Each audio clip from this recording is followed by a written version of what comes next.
Welcome to Mahindra podcast. आज के इस पॉडकास्ट में हम साइबर सिक्योरिटी के फील्ड को एक्सप्लोर करेंगे और प्रोफेशनल के साथ इंटरव्यू करेंगे जो कि डिजिटल वर्ल्ड को प्रोटेक्ट करने में हेल्प करते हैं। Today we are excited to have Karan Keshwani with us, एक एक्सपीरियंस सॉक एनालिस्ट जिन्होंने कई तरह के कॉम्प्लेक्स सिक्योरिटी इंसिडेंट्स को हैंडल किया है। We are excited to have him share his insight with us today. Thank you Karan for joining us. Pleasure to be here Mahindra. तो आज के हम हमारे पहले क्वेश्चन से शुरू करते हैं। करण, अपनी जर्नी के बारे में कुछ बताइए, कैसे आप एक सॉक एनालिस्ट बने और आपने कैसे इस फील्ड में स्टार्ट किया।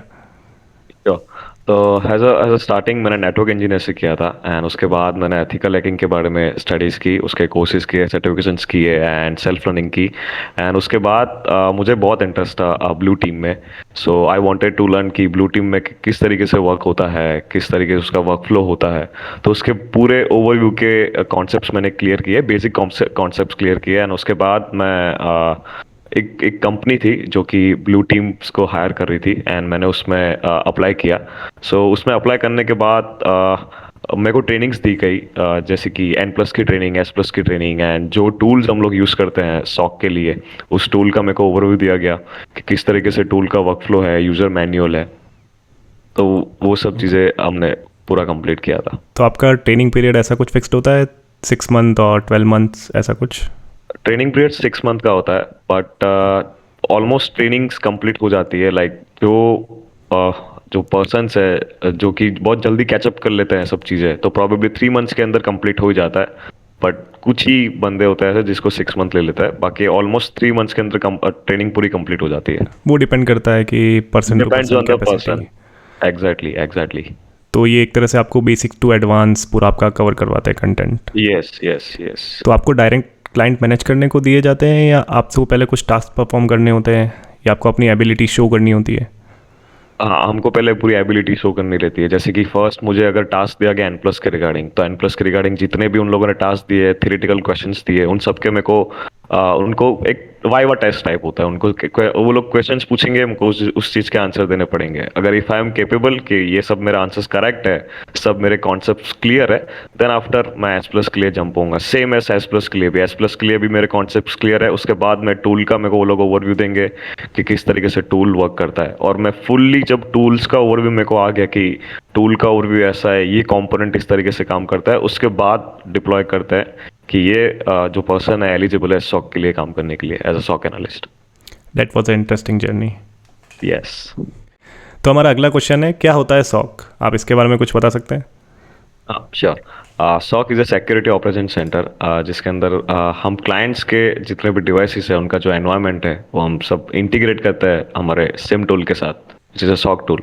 एंड उसमें जो भी थ्रेट्स होता है, अटैक्स होते हैं, वो सब हम कैप्चर करते हैं, हम उसको मॉनिटर करते हैं एंड हम क्लाइंट्स को बताते हैं क्या क्या एनवायरनमेंट में ये एक्टिविटी हुई है, जो चीज़ टेक केयर करनी पड़ती है। जैसे कि एक इवेंट, एक अलर्ट आया है जो कि बहुत क्रिटिकल अलर्ट है, तो हम क्लाइंट को उसके बारे में बताते हैं बहुत फुल्ली डिटेल्स कि ये कहाँ से आया, कौन सा अटैकर है, कौन से उस टाइम से हुआ है, उसने क्या एक्टिविटी की है, वो कौन से और भी डिवाइसेस पे जाके कम्युनिकेशन कर रहा है। So this is the part of SOC where we monitor the complete client's environment.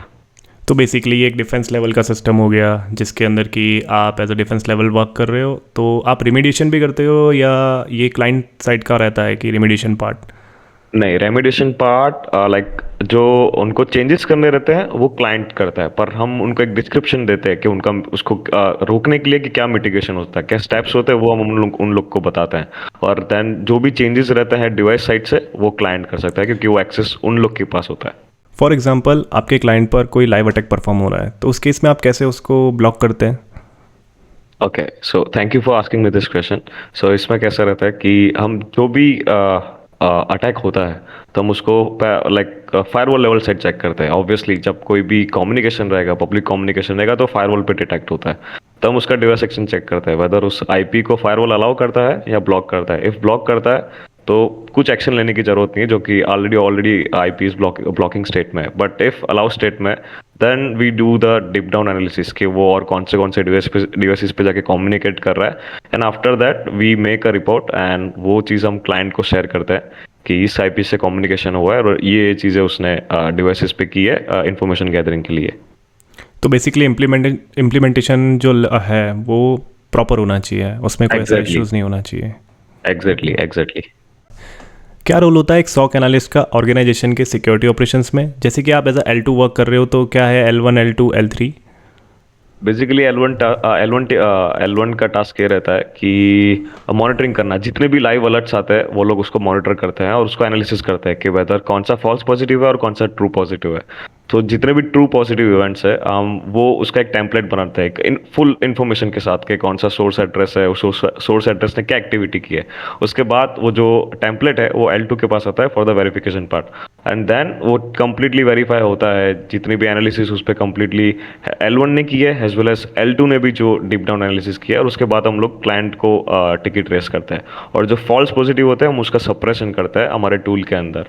As well as L2 के दूसरे भी टास्क होते हैं, जैसे कि क्लाइंट हैंडल करना, न्यू यूज केसेस क्रिएट करना, थ्रेट हंटिंग करना, एंड आफ्टर दैट L3 के टास्क रहते हैं जो कि टोटली एडमिन पार्ट आता है, जो हमारे सिम टूल्स है वो लोग उनको मैनेज करते हैं। अपग्रेडेशन पार्ट हो गया, टूल का ट्रबल शूटिंग पार्ट हो गया, न्यू डिवाइस इंटीग्रेशन हो गया। So this are the task of L1, L2 and L3। Interesting. ऐसे कौन से कॉमन टाइप्स के सिक्योरिटी इंसिडेंट्स हैं जो कि आपने as a SOC analyst deal किए हैं? हमने डॉस एक्टिविटी हो गया, क्रॉस साइट स्क्रिप्टिंग हो गया, LFI अटैक हो गया, पार्ट ट्रेसल अटैक हो गया। सो ये जितने भी अटैक्स हुए उसके लिए हमने हमारे टूल पे थ्रेट फिट्स अपडेट किए, which is a part of IOC, जो कि थ्रेट इंटेलिजेंस का पार्ट होता है। सो उसके थ्रू जितने भी मेलिशियस कम्युनिकेशंस होते हैं through source IP, through domain IP, तो सब चीज़ों का हमको इंफॉर्मेशन मिल जाता है हमारे टूल पे कि इस IP से ये अटैक हो रहा है। सो उसके थ्रू हम कवर अप कर पाते हैं अलर्ट्स के बारे में। So one of the critical alerts हमने फाउंड किया था जो कि था Apache Log4j in one of our clients. So उसके अंदर जो सर्वर वनरेबल था उसी पे ही अटैक हुआ था, and that communication was already in drop state, but still we have inform the client to upgrade that server. Okay. आपके experience से ऐसे कौन से की चैलेंजेस हैं जो कि एक सॉक एनालिस्ट अपनी day to day work life में फेस करता है, और आप उसे कैसे ओवरकम कर पाते हैं? चैलेंजेस जो हमको फेस करने रहते हैं, जो कि बहुत इंपॉर्टेंट रहता है, फर्स्ट वन जो कि अलर्ट मिस नहीं होना चाहिए। इफ़ अगर कोई भी अलर्ट मिस हो जाता है, so it is very easy. If कोई बहुत क्रिटिकल एक्टिविटी हुई है क्लाइंट्स के एनवायरनमेंट में और वो हमसे मिस हो जाए, सो बहुत इम्पैक्ट करता है क्लाइंट्स के एनवायरनमेंट में। इफ़ एनी अटैकर ने कोई इंफॉर्मेशन गैदरिंग कर ली या मिस यूज कर लिया उस डेटा का, जो कि नहीं होना चाहिए। सो तो ये जो आप मॉनिटरिंग करते हैं, और अगर सपोज़ कोई अलर्ट मिस हो गया, तो उसमें क्या एक्शंस लिए जाते हैं फिर? इफ वो चीज़ क्लाइंट के एनवायरनमेंट में, लाइक क्लाइंट्स को पता चल गया कि उनके डेटा का मिसयूज हुआ है, तो एस्केलेट होता है, एस्केलेशन फेस करना पड़ता है हमको, जिसमें हमारी हायर मैनेजमेंट टीम भी इन्वॉल्व हो जाती है। सो इट्स अ प्रोसेस जो कि लेवल बाय लेवल जाती है, हायरार्की मेंटेन होके ऐसा। तो आप उससे कैसे ओवरकम कर पाते हैं अगर आप पे एस्केलेशन आए तो? क्योंकि एक तरह जैसे से आप कि प्रेशर फील करते हैं उसमें, तो किस तरह से मैनेज एग्जैक्टली, करते हैं? तो जब कोई अलर्ट हमसे मिस होता है तो हम उसका लाइक रूल कंटेंटमेंट होता है, वो पूरा प्रॉपरली चेक करते हैं कि रूल प्रॉपरली ट्रिगर हुआ था या नहीं। ट्रिगर तो हुआ था डेफिनेटली, पर एलवल से क्यों मिस हुआ, तो हम उनके साइड से जानना चाहते हैं कि भाई व्हाट इज द रीजन आपसे अलर्ट क्यों मिस हुआ। तो हम उनके साइड से सुनते हैं, कुछ और काम में कंज्यूम हो गए। सो इस तरीके से मतलब बहुत बार ऐसा होता क्योंकि है मल्टीपल जो टास्क कि परफॉर्म कर रहे होते हैं आप एग्जैक्टली लोग, ठीक है। मल्टीपल टास्क परफॉर्म करना रहता है, एंड मल्टीपल टूल्स होते हैं मॉनिटर करने के लिए। सिर्फ एक टूल पे काम नहीं होता है, लाइक AV पे भी करना पड़ता है हमको, फिर दूसरे टूल्स भी रहते हैं, MD ही रहता है, तो ये सब टूल्स हम एक साथ मॉनिटर करते तो हैं। मल्टीपल टूल्स यूज़ करने का यही रीज़न होता है कि पर्टिकुलर कोई टूल डाउन हो जाए, जैसे कि या वर्क करना बंद कर दे, तो उस केस में ही आप मल्टीपल टूल्स इसीलिए यूज़ करते हैं? नहीं, एक्चुअली वो क्लाइंट के रिक्वायरमेंट पर रहता है। जैसे कि क्लाइंट ने हमने जैसे कि सिम टूल तो दिया है, एज वेल एज हमने कोई AV का भी टूल दिया है, एंड बहुत डिफरेंट डिफरेंट टाइप्स के टूल्स आते हैं, MD देते हैं। सो ये सब टूल्स हम क्लाइंट के रिक्वायरमेंट के अकॉर्डिंगली हम लोग यूज़ करते हैं। Okay. And other challenges are जो कि हमको सब जितने भी हमारे सर्वर्स है वो हमको वेल मेंटेन रखने चाहिए। इफ सपोज कुछ भी हो गया, सर्वर्स कभी भी डाउन हो गया, तो हमको उस चीज़ का बैकअप रखना पड़ता है, एक बैकअप सर्वर रखना पड़ता है, जो कि अगर ये डाउन हो गया तो वो सर्वर से सब चीज़ें नॉर्मल हो जाए, कंटिन्यू रह जाए सब चीज़ें।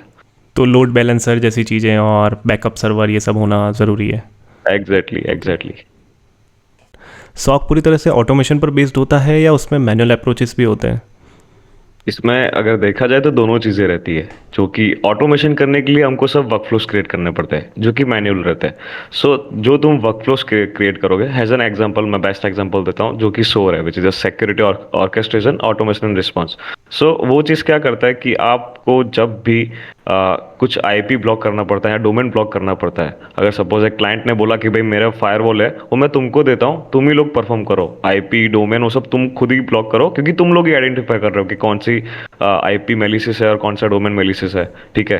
तो इफ सपोज क्लाइंट ने बोला कि वो तुम ही ब्लॉक करके दो हमको, हम नहीं करेंगे, ठीक है, वो भी तुम करके दो, तो हम उस पार्ट पे शोर आता है। तो शोर के अंदर कैसा रहता है कि हम लोग को एक प्ले बुक, एक वर्कफ्लो क्रिएट करना पड़ता है। एज एन एग्जांपल, सपोज कोई आईपी ने कम्युनिकेट किया और वो मेलिशियस है, so we have to just create one workflow, और उस वर्कफ्लो पे हम वो आईपी मेंशन कर देते हैं। तो वो क्या करता है, ऑटोमेटिकली उस क्लाइंट के एनवायरनमेंट पे जो फायरवॉल होता है उस पे वो आईपी जाके ब्लॉक कर देगा उनके सेल के अंदर। So this is the part of like वो दोनों चीजें लेता तो है, लाइक बेसिकली ये मैनुअल जो भी। बात है वो गलत है कि नहीं, सॉक टूल भी बेस्ड ही नहीं होता है। यहाँ पर एक तरह से देखा जाए तो मैनुअल अप्रोच भी बहुत इंपॉर्टेंस रखता है। Exactly exactly. ओके। सो जो भी हमारे वर्कफ्लोज रहते हैं वो कंप्लीटली हमको अपडेटेड रखने पड़ते हैं। जैसे कि न्यू न्यू चैलेंजेस आए, जैसे कि न्यू रिक्वायरमेंट्स आए, सो उसके हिसाब से हमको मैनुअल चेंजेस भी करने पड़ते हैं। उसके बाद जो ऑटोमेशन रहेगा वो परफेक्टली वर्क करेगा ऐसा। ओके। ऐसे कौन से टूल्स एंड टेक्निक्स हैं जो आप as a SOC analyst use करते हैं और ये आपके काम में कैसे हेल्प करते हैं?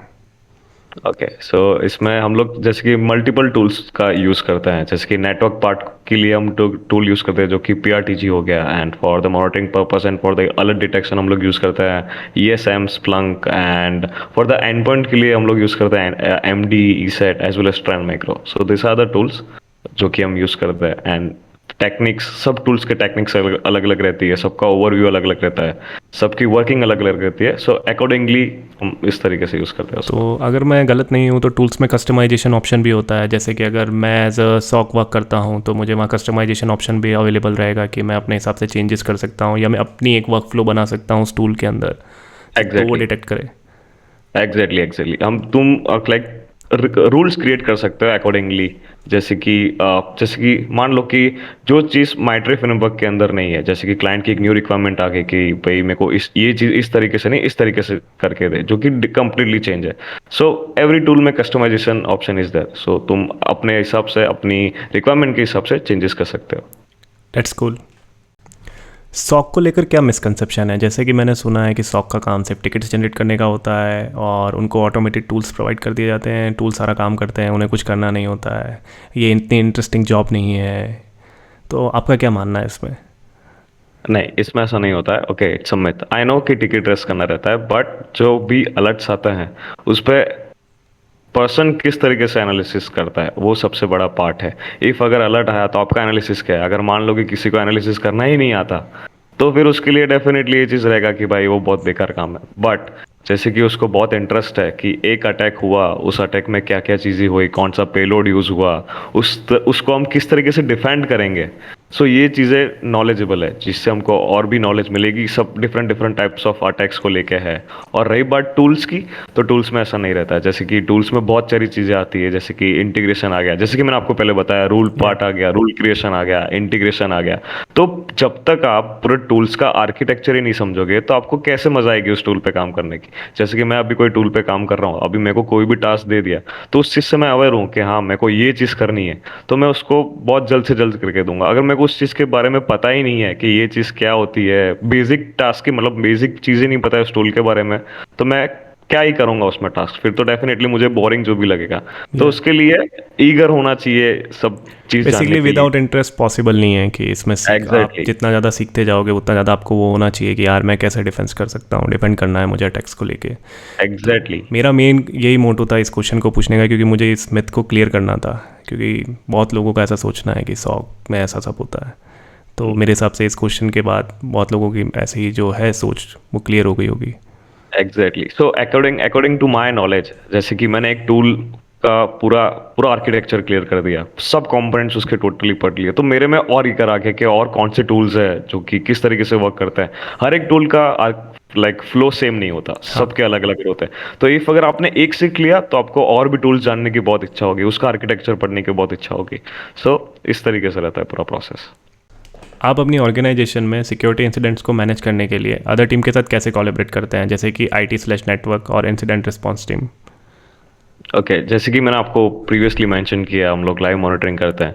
सो इफ एनी एनी कोई भी एक्टिविटी रहती है, राइट, रिगार्डिंग द वीएपीटी डिपार्टमेंट और the network department, so if हमको कोई अभी अलर्ट आया रिगार्डिंग द अटैक पार्ट, तो वो लोग टेस्टिंग करते हैं। So we raise the ticket to them कि भाई ये एक्टिविटी हुई है, ये आपने की है तो किस रीज़न से की है। So we take the proper like reason for that कि आपने ये किया है, क्यों किया है, and also we give the mitigations to them कि ये एक्टिविटी हो आप इस तरीके से सॉल्व कर सकते हैं, as well as both. So we raise the ticket for that, we have created a proper format of that. Okay, तो आप as a SOC analyst up to date रहने के लिए क्या करते हैं? जैसे कि न्यू थ्रेट्स आते हैं, फॉर एग्जांपल Log4j, तो इस तरह के थ्रेट्स अगर आपको कैसे पता चलता है, या आप किस तरह से अप टू डेट रहते हैं कि नए थ्रेट्स से कैसे बचना है, या किस तरह का मिटिगेशन अप्लाई करना है, या आइडेंटिफाई किस तरह से करना है? Got it. या लाइक इसमें कैसे रहता है, जैसे कि न्यूज़ लेटर्स हम लोग कंप्लीटली रीड करते हैं, एंड एज वेल एज हमारी एक R&D टीम भी है जो कि कंप्लीटली रिसर्च एंड डेवलप करती है, जो कि न्यू मालवेयर्स आ गए, अटैक्स आ गए। सो वो लोग एक प्रॉपर सिक्योरिटी एडवाइजरी एक फॉर्मेट क्रिएट करते हैं, जिसके अंदर इफ सपोज कोई न्यू मालवेयर आया तो उसका हैश वैल्यू क्या है, लाइक MD5 है, सा वैल्यू है, और एज वेल एज सब चीज़ें वो डिटेल्स देते हैं, कौन से डोमेन से हुआ, कौन से URL से हुआ, कौन से ईमेल से हुआ, इफ अगर कोई फिशिंग मेल रिलेटेड आया। सो वो कंप्लीटली एक सिक्योरिटी एडवाइजरीज क्रिएट करता है every week. This is the like task of the R&D team, जो कि एवरी वीक सब R&D करके हमको ये सब चीज़ें बताते हैं, and this is the way we keep updated our self. Okay, आप किसी ऐसे पर्सन को क्या एडवाइस देंगे जो कि सॉक में अपना करियर बनाने में इंटरेस्टेड हो? जैसे कि साइबर सिक्योरिटी में एंटर होने के लिए और सॉक में एंटर होने के लिए कॉमन वे है, सब पर्सन्स का N+ and S+ completely strong होना चाहिए। एंड रही बात सॉक में आने के लिए, जो कि टूल की पार्ट रही, तो जो भी टूल्स है उसके ऑफिशियल्स भी सर्टिफिकेशंस है, वो भी कंप्लीट कर सकते हैं। एल्सवेयर अगर वो जिस कंपनी में ज्वाइन हो रहा है उधर भी ट्रेनिंग्स प्रोवाइड की जा सकती है। So the first part which you need to complete, it is the N+ and the S+ thing. And also I refer you to see the महिंद्रा's फर्स्ट वीडियो। उसमें आपने बहुत अच्छी तरीके से बताया है करियर को लेके कि किस तरीके से साइबर सिक्योरिटी में एंटर हो सकता है, क्या क्या चीज़ें सीखनी पड़ती है उसके लिए। सो आई रेफर दैट। तो ऐसा बोल सकते हैं कि ट्रेनिंग प्रोग्राम्स भी होते हैं सॉक डेडिकेटेड, और इसके अलावा कंपनी के ट्रेनिंग प्रोग्राम अलग होते हैं जिसमें आपको पहले एज इंटर्न हायर किया जाता है और उसके बाद आपको पूरी ट्रेनिंग प्रोवाइड की जाती है। Yes. और कुछ प्राइवेट कंपनीज भी हैं या कुछ ऐसे कोर्सेज हैं जो भी हेल्प कर सकते हैं इसमें। यस, जो कि उनके इंटरनल लाइक ट्रेनिंग्स होती है जो कि वो लोग प्रोवाइड कर से तो बिगिनर लेवल पे सर्टिफिकेशंस की रिक्वायरमेंट होती है, या जैसे अगर कोई फर्स्ट टाइम ज्वाइन कर रहा है तो सर्टिफिकेशंस रिक्वायर्ड होते हैं? नो सर्टिफिकेशन इज रिक्वायर्ड, बस सिर्फ आपके स्किल्स जो कि N+ और S+ में है वो कंप्लीटली अगर कॉन्सेप्ट्स क्लियर हो, देन द टूल पार्ट जो कि रहा वो completely dependent on the company.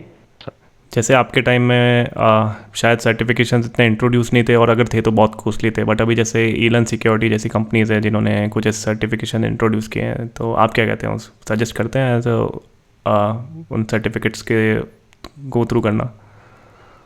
Like if it's depend on the person, like if they want to do they can, if not it's totally their choice उनको किस तरीके से learn करना है। ओके, तो आज का हमारा लास्ट क्वेश्चन है जो कि AI पे बेस्ड है कि अभी AI बहुत ट्रेंड में है, तो उसको लेके मेरा एक क्वेश्चन है कि क्या AI साइबर सिक्योरिटी जॉब को रिप्लेस कर देगा? See according to me I don't think so कि ऐसा हो पाएगा, but with the help of AI हम बहुत ही लाइक कोलैबोरेटिव काम कर सकते हैं। बहुत हेल्पफुल है AI हमारे लिए, जो भी हमको आंसर्स चाहिए, जो भी रिक्वायरमेंट्स चाहिए, with the help of AI हम उसको मिल सकता है हमको ऐसा। मतलब So अभी it's वो not अर्ली like- स्टेज में है, तो अभी Exactly. तो ऐसा कोई इशू नहीं क्रिएट हो सकता है। Exact. So and it's not like that कि उसके जितने भी आंसर्स है it's more accurate, like perfect accurate है, I know, but at not that level. So it's not like that कि वो टेक ओवर कर लेगा साइबर सिक्योरिटी जॉब्स। ओके, तो आज के पॉडकास्ट के लिए बस इतना ही। अगर आपको कोई क्वेश्चन हो सॉक से रिलेटेड तो कमेंट सेक्शन में ड्रॉप करें, और मैंने करण की प्रोफाइल को डिस्क्रिप्शन में मेंशन कर दिया है, तो उसे भी जाके फॉलो करें। थैंक यू सो मच करण, हमारे साथ आज अपना एक्सपीरियंस और नॉलेज शेयर करने के लिए। Thanks to you, Mahendra, for having me here. Thank you so much. It's clear that SOC analysts play a critical role in protecting our digital world, and we are grateful for the work that you and your colleagues do. हमें उम्मीद है कि हमारे listeners के लिए यह conversation informative और insightful रही होगी. Join us next time on Mahendra podcast as we continue to explore the fascinating world.